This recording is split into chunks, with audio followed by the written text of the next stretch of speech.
It feels like every time you turn on the news these days, the Middle East is right there on the front page. Yeah. And it's not exactly good news, is it? I mean, the whole situation with Israel, Iran, and even the U.S., it feels like it's more than just rumblings in the background. Oh, absolutely. It's tense right now. Yeah, Definitely a pressure cooker. And it seems like every little incident, every strike, or every, harsh statement just cranks up the pressure another notch. exactly. It's like one of those movies where you're just waiting for someone to make one wrong move Right. and the whole thing Yeah, explodes. one little spark. And to be honest, looking at the bigger picture, it's kind of hard to figure out exactly how we even got to this point. It is. It's complicated. Yeah, and that's exactly why we're here today. We're diving deep into this potential conflict. Hmm. Well, not just potential. Yeah. I mean, it feels very real. Yeah, it just And we're going to break it down. definitely. So we've got this pretty hefty analysis here. It's called Israel-Iran U.S. War Analysis.pdf. Quite a mouthful. Straight to the point. Right. No beating around the bush there. Yeah. And our mission is to sift through all this dense information Mm-hmm. and pull out the stuff that really matters. The key takeaways, the insights that help us really understand what's going on. Absolutely, because, people see these headlines, they hear about these incidents, Right. but they don't always get the full picture. Yeah. And it's not just about who has the biggest bombs or the coolest tech. Exactly. It's about understanding the motivations. the why. Yeah, why are these countries on edge? Mm-hmm. What are their goals? What are they afraid of? It's all about context. Exactly. Yeah. So we'll look at their military power, of course. Oh, of course. Gotta know who's bringing what to the table. Right. But also who their friends are? The alliances are huge. Yeah. I mean, that could be the difference between a small conflict and a full-blown regional war. Totally. And we can't forget the historical baggage. Oh, that's always a factor in the Middle East. Right. Centuries of it. Yeah, this isn't something that just popped up overnight. Exactly. So are you ready to get into it? Let's do it. Okay. Let's start by sizing up the players. Okay. Their militaries. Military capabilities, yeah. Got to start there. So when it comes to Israel, I mean, one thing that jumps out Yeah. is how tight their command structure is. Very streamlined. Yeah, very unified. Yeah, very efficient. Yeah. And then there's the whole conscription thing. Right. A large portion of the population has military training. Yeah, so they have a lot of people they can call on if things get really bad. Exactly. It's like a nation of soldiers in a way. In a way, yeah. I've- And on top of that, they make a lot of their own weapons. Oh, yeah. They have a very impressive domestic defense industry. Yeah, like that Merkava tank you always hear about. Oh, yeah. That thing's a beast. Right. And their fighter jets, too. Some of the best in the world. Yeah, it's clear they're not messing around. Absolutely not. They take their security very seriously. And then there's the tech, like the Iron Dome. Oh, yeah. Everyone knows about the Iron Dome. Right, but I bet there's a lot more to it than just what you see on the news. Oh, definitely. I mean, this analysis, it gets into the nitty-gritty, the effectiveness against different threats, Right. how they adapt to countermeasures. It's fascinating. So it's not just about having a fancy system. Nope. It's about how well it actually works. Exactly. And then they've got those F-35s, too. Oh, yeah. Top of the line. Yeah, that gives them a big edge in the air. For sure. And we can't forget their relationship with the U.S. The big U.S.-Israeli alliance. Huge. They get tons of money from the U.S. Billions in military aid. Yeah, but it's more than just cash. Oh, way more. They share intelligence. Mm-hmm. They do joint research and development. And those constant joint military exercises, keeping everyone sharp. Yeah, it's a pretty deep partnership. Very deep. But even with all that, Israel's not invincible. Right. I mean, the analysis mentions some weaknesses, too. Oh, yeah, for sure. I mean, nothing's perfect, Yeah. right? Right. And one thing that's got to be a strain on them is that whole Gaza situation. Oh, yeah, that's been going on for so long. Decades. Yeah. And it ties up a lot of resources, a lot of manpower. And the analysis gets into the specifics like the logistics, Yeah. the personnel challenges. It's not easy. Not at all. And then there's the whole thing with the intelligence failures. Right. Like, what happened before those October 7th attacks? Yeah, that was a big wake-up call. It shows that even with all the tech and all the training, things can slip through the cracks. Yeah, and those cracks can be exploited. Absolutely. And then there's the whole cyber thing. Oh, yeah. Cyber warfare is a whole other battlefield. And Israel is definitely active in that space. Oh, yeah. They've got the IDF's Computer Service Directorate. Right, and the analysis makes it clear they're not just playing defense. Nope. They're on offense, too. Yeah, it's like a whole secret war going on behind the scenes. Pretty much. And it's only getting more important. Okay, so we've talked about Israel. Now let's look at Iran. What are their strengths? Well, one thing that stands out is their commitment to developing their own weapons systems. Yeah, they've really ramped up that domestic production, haven't they? Oh, yeah, big time. They've got all sorts of missiles now, ballistic missiles, cruise missiles, Mhm. anti-ship missiles, and the drones. Yeah, those drones are getting a lot of attention. Rightfully so. They've got attack drones, reconnaissance drones, even suicide drones. It's a pretty scary arsenal. It is, and it's all homegrown. Yeah, that's got to be a point of pride for them. Oh, definitely. It shows a certain level of self-sufficiency, you know? And then there's the air defense systems like that, Bavar 373. Yeah, that's their answer to the U.S. Patriot system. Interesting. And what about those underground bases? I mean, the analysis mentions these missile megacities. Yeah, and underground naval facilities, too. It's like something out of a James Bond movie. Right. A pretty smart strategy, though. How so? Well, if you bury your most valuable military assets deep underground, Mm-hmm. it makes it a lot harder for your enemies to take them out with the first strike. Makes sense. So they're playing the long game? Yeah, they're thinking about survivability. Smart. And their missile technology is nothing to sneeze at either. Oh, no, they've come a long way. Their missiles have serious range. Yeah, they can hit targets way beyond their borders. Exactly. Yeah. It's a major deterrent. Yeah, and they take training very seriously, too. Absolutely. They've got these huge military exercises practicing for all sorts of scenarios. So they're preparing for the real deal. Definitely no doubt about it. But no military is perfect. Yeah. What are some of Iran's weaknesses? But when you compare them to Israel and the U.S., their air defense and electronic warfare capabilities are probably a bit behind. Yeah, electronic warfare. That's a big deal these days. It is. It's all about controlling the electromagnetic spectrum, Yeah. for communication jamming radars, Right. disrupting enemy systems. Yeah. It's a very complex and very important domain. And that's where Israel and the U.S. really excel. Yeah, they've invested a lot in that area. And then there's Iran's reliance on those proxy forces. Their network of allies and partners across the region. Like Hezbollah in Lebanon, Hamas in Gaza, the Houthis in Yemen. Right. It gives them reach. Oh, yeah, for sure. But it also makes things more complicated. Absolutely. It can be hard to control those groups, and Yeah. that can be unpredictable. So it's a double-edged sword. Definitely. But on the flip side, the analysis also highlights their growing cyber capabilities. Really? Yeah, they're investing in that big time. So they're not ignoring the new battlefields. Nope, they're Yeah. adapting and evolving. Okay, so we've got Israel with their tech and their U.S. alliance.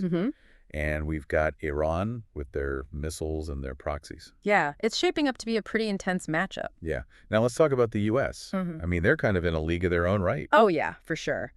They're the big dog, militarily speaking. Right. Their military's massive. It's huge. Yeah. They've got all the branches you can think of, Army, Navy, Air Force, Marines, even a Space Force now, Yeah. And they spend more on defense than anyone else. by a long shot. And they've got cutting-edge tech across the board. Oh, yeah, air, land, sea, space, cyber, you name it. They've got it.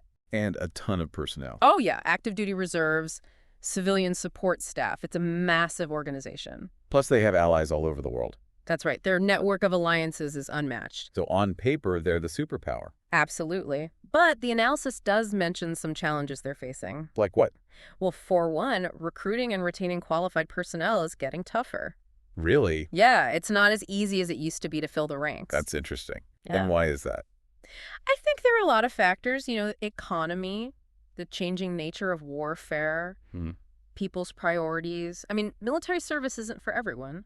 Right. But if they can't get enough people. Yeah, that could limit their ability to fight on multiple fronts at once. So even the U.S. military has its limits. Every military does. That's a good point to remember. And then there's the whole issue of asymmetric warfare. Right, the new kinds of threats that are emerging. Yeah, like cyber attacks and information warfare. And the increasing militarization of space. That's a whole other can of worms. It is, and it's forcing everyone to rethink how they approach warfare. So the U.S. is having to adapt. Oh, yeah, big time. They're putting a lot of resources into cyber, for example. Right, like those cyber guard exercises. Yeah, where they simulate large-scale cyber attacks and try to figure out how to defend against them. So they're not just sitting back and relying on their old tricks? Nope. They're evolving and trying to stay ahead of the curve. Okay, so to sum up, Yeah. it sounds like Israel has a strong military advanced tech and that crucial alliance with the U.S. Right. Iran has been building up its own weapons program. Yep. And they're relying on those regional proxies. That's right. And the U.S. is still the dominant military power. For now, at least. Right. But they're facing new challenges. Absolutely. The world's changing. It is, and warfare's changing right along with it. Exactly. Okay, so we've looked at the militaries. Now let's talk about alliances. The tangled web of alliances. Right? Yeah, because no one fights alone these days. Nope. It's all about who has your back. Exactly. So starting with Israel again, we know they have that close relationship with the U.S. That's their cornerstone alliance. Right. But who else is in their corner? Well, the analysis points to some interesting developments in the Arab world. Like what? Well, there's this growing security cooperation between Israel and several Arab countries. Really? Yeah, countries like Bahrain, Egypt, Jordan, Morocco, Saudi Arabia, the UAE. Wow, that's a pretty big shift, isn't it? It is. I It's didn't- driven by their shared concerns about Iran. So the enemy of my enemy is my friend. Exactly. Interesting. And then there's Azerbaijan. Yeah, Israel has a strategic partnership with Azerbaijan. Why is that important? Well, Azerbaijan's strategically located, right on Iran's northern border. Oh, right. So that gives Israel some options. And Israel's also part of NATO's Mediterranean Dialogue Forum. Right. That's more of a cooperative forum, Okay. for dialogue and partnership. But it still shows they're plugged into the Western security network. Absolutely. It's really fascinating how the whole Arab-Israeli dynamic is evolving. It is. It shows you how shared threats can realign old rivalries. Yeah, that's a good point. Yeah. Now, what about Iran? We've talked about their proxy forces, who are the main players there. Well, the analysis refers to them as the axis of resistance, Okay. and it includes groups like Hezbollah in Lebanon, Mhm. Hamas, and Palestinian Islamic Jihad in the Palestinian territories, Right. the Houthis in Yemen, Mhm. and various Shia militias operating in Iraq and Syria. So it's a pretty diverse group. It is, and they all have different capabilities and objectives. But they're all united by their opposition to Israel and the U.S. Right, and by their support for Iran. And Iran's relationship with Lebanon and Hezbollah is particularly strong. Oh, yeah, very strong. They provide a lot of support to Hezbollah. Financial support. Financial, military, and political. Wow. So it's a deep relationship. Very deep. Hezbollah is a major player in Lebanon. And on the global stage, Iran's been getting closer to China. Oh, yeah, that's a big one. They Yeah. signed that 25-year agreement. I remember hearing about that. Yeah. What's it all about? It's a pretty broad agreement covering everything from energy to infrastructure to tech to security. Wow. So it's a pretty big deal. Yeah, it's a sign of their growing strategic partnership. Interesting. And they've also been cooperating more with Russia. Yeah, they've been doing joint military exercises and stuff. So they're building ties with some pretty powerful countries. They are. And it's not just China and Russia. They're also members of BRICS. BRICS. Yeah, that's Brazil, Russia, India, China, and South Africa. It's like Yeah. an economic and political bloc of emerging powers. Interesting. And they're also part of the Shanghai Cooperation Organization. Right, which includes China, Russia, and several Central Asian countries. So they're definitely looking beyond the West for allies. They are. They're trying to diversify their partnerships. Okay. And lastly, the U.S. What does their alliance network look like? Well, they've got a lot of partners in the Middle East. Like who? Well, obviously Israel, Right. but also Egypt, Jordan, the UAE, other Gulf Cooperation Council countries. So a mix of traditional allies and newer partners. Exactly. And they've been really pushing for closer ties between Israel and the Arab states. Like that whole Abraham Accords thing. Exactly. Yeah. That's a big part of their strategy to counter Iran. So they're trying to build a united front. Yeah, a coalition of the willing. And then there's NATO. Right, the big one. The U.S. is a founding member of NATO. And it's still the cornerstone of Western security. So if things really kick off in the Middle East, NATO could get involved. Potentially, yeah. It's complicated, though. How so? Well, NATO's a collective defense organization. Right. An attack on one is an attack on all. Exactly. But there are a lot of different opinions within NATO about how to handle the Middle East. So it's not a guarantee that they would all jump in. Nope. It would depend on the circumstances. Okay, so lots of alliances crisscross in the region. Yeah, it's a tangled web. And it makes the whole situation even more complex. Absolutely, because if one country gets dragged into a conflict, Mhm. their allies might feel obligated to help. Right. And then their allies, and so on. Exactly. It could escalate very quickly. So alliances are important, but they're also a potential flashpoint. Definitely. Okay. So we've covered the military capabilities and the alliances. Now let's get into the motivations.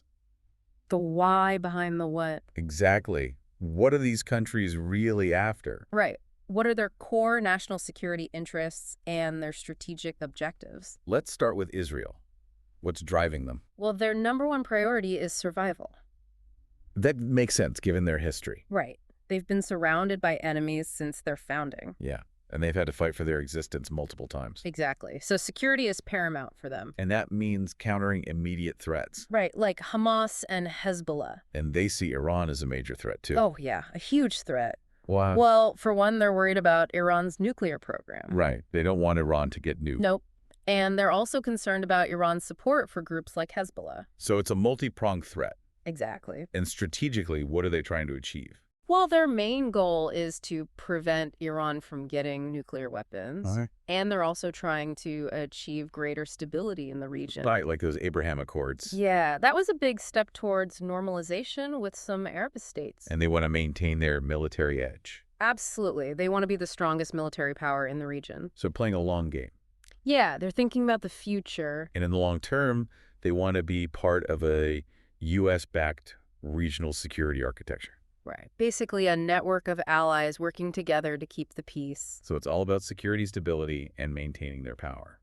That's it in a nutshell. Okay. Now, what about Iran? What are they after?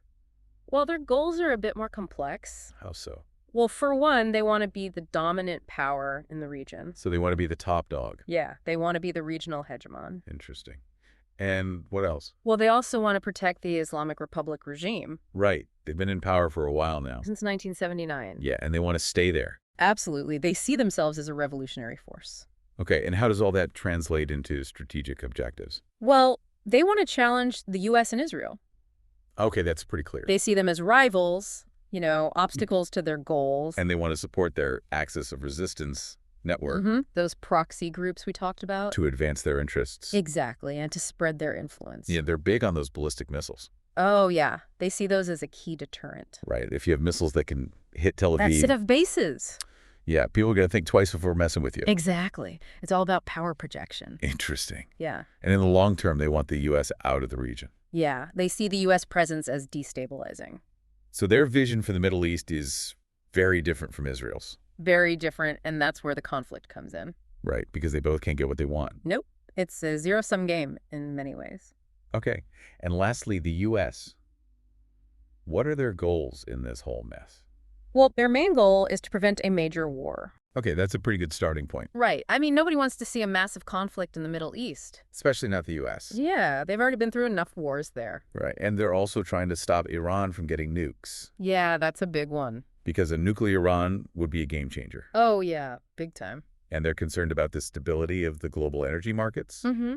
The Middle East is the world's oil spigot. Right. And if that gets shut off. The global economy would tank. Yeah. So they have a vested interest in keeping the oil flowing. Absolutely. And they also want to make sure ships can safely pass through the Strait of Hormuz. Right. That's a crucial choke point. Yeah, and they're worried about China and Russia expanding their influence in the region. So it's not just about Iran. Nope. It's about geopolitics. Right. The U.S. wants to stay the top dog globally. And they see China and Russia as challengers. And of course, they want to protect Israel. Yeah, that's a core U.S. interest. So they have a lot of balls in the air. They do. It's a very complex situation for them. Yeah, trying to balance all those different interests. It's not easy. But it's clear that their goals often clash with Iran's. Oh, yeah, big time. And that creates a lot of tension. It does. It's a recipe for conflict. Okay, so we got these three countries with different goals, different allies, different strengths and weaknesses. And a lot of bad blood between them. Yeah, so the big question is, how does this whole thing actually erupt into war? Right. What are the potential triggers? Because it feels like we're just one spark away from a major explosion. Yeah, it's a very volatile situation. So what are the scenarios that keep you up at night? Well, the analysis lays out a few potential flashpoints. Okay, like what? Well, one obvious one is continued Israeli airstrikes against Iranian assets. Right. Israel's been hitting targets in Syria. Yeah, and even inside Iran itself. And those strikes could provoke a major retaliation. Oh, yeah. Iran's not going to just sit there and take it. And if Iran directly attacks Israel... Or U.S. interests. Yeah, that would be a major escalation. Yeah, absolutely a declaration of war, pretty much. And then there's the proxy conflict. Right, the ongoing fighting between Israel and groups like Hezbollah and Hamas. Yeah, that could spiral out of control. Easily, especially if either side feels like they're losing. And then there's the Strait of Hormuz. Ah, yes, the world's oil jugular. Right. If Iran tries to block that... Oh, that would be a huge deal. Yeah, the U.S. would never allow that. Nope. They'd intervene militarily, for sure. So that's a potential trigger right there. A big one. And then there's the nuclear question. Right, the big what if. What if Israel decides to launch a preemptive strike on Iran's nuclear facilities? That's the nightmare scenario. Because that would trigger an all-out war, for sure. Absolutely no doubt about it. So we've got all these different triggers. Mm-hmm. Any one of which could set things off. So let's imagine the worst happens. One of these triggers is pulled. What happens next? Well, the initial phase of the war would probably be pretty chaotic. How so? You'd likely see a massive exchange of missiles and drones. Between Israel and Iran. Right. It would be like a fireworks show, but with explosives. Yeah, not a pretty sight. Nope. And the U.S. would almost certainly jump in to defend Israel. So they'd be providing air defense. Yeah, and probably other support, too. Intelligence sharing, logistics, maybe even troops on the ground? Potentially, yeah. It depends on how things unfold. And what would Israel do? Well, they'd probably go after Iran's military infrastructure. Like air bases and missile sites? Yeah, and maybe even nuclear facilities if they think they can hit them. And they might target Iranian leaders, too. Potentially. Yeah, decapitation strikes. Wow, that's getting pretty serious. It is, and depending on the circumstances, they might also launch ground incursions. Like into Gaza or Lebanon? Yeah, to try to That- take out Hamas or Hezbollah. So it would be a multi-front war from the start. Most likely, yeah, it wouldn't be contained to just one area. Okay. And how would Iran respond to all that? Well, they'd probably fire back with even more missiles and drones. Right, tit for tat. Yeah, and they'd probably target U.S. bases in the region. To punish the U.S. for supporting Israel. Exactly, and they'd activate their proxy forces. So Hezbollah would start firing rockets into Israel. Mm-hmm. And the Houthis would attack shipping in the Red Sea. And maybe even target Israel itself. Potentially, yeah, if they have the capability. And the Iraqi Shia militias would go after U.S. troops. Mm-hmm. And maybe even Israeli interests in Iraq. Wow. So it would be total free-for-all. Pretty much everyone would be involved. And those alliances we talked about would really come into play, wouldn't they? Oh, yeah. Big-time Israel would be getting a ton of support from the U.S., Mm-hmm. maybe even some help from certain Arab states. Right. And Iran would be relying on its network of proxies. Exactly. Hezbollah would be their main muscle. Yeah, they've got a lot of rockets. Thousands. And they're pretty accurate, too. So they could do a lot of damage. Oh, yeah. And the Houthis control a strategic choke point. The Strait of Bab el-Mandeb, right? Yeah, that connects the Red Sea to the Indian Ocean. So they could disrupt shipping. Big time, and the Iraqi Shia militias are a wild card. How so? Well, they're very powerful, and they're not always under Iran's complete control. So they could escalate things. Yeah, they could do things that Iran doesn't necessarily want them to do. So it's a very unstable situation. Very unstable, and there's always the risk of things spiraling out of control.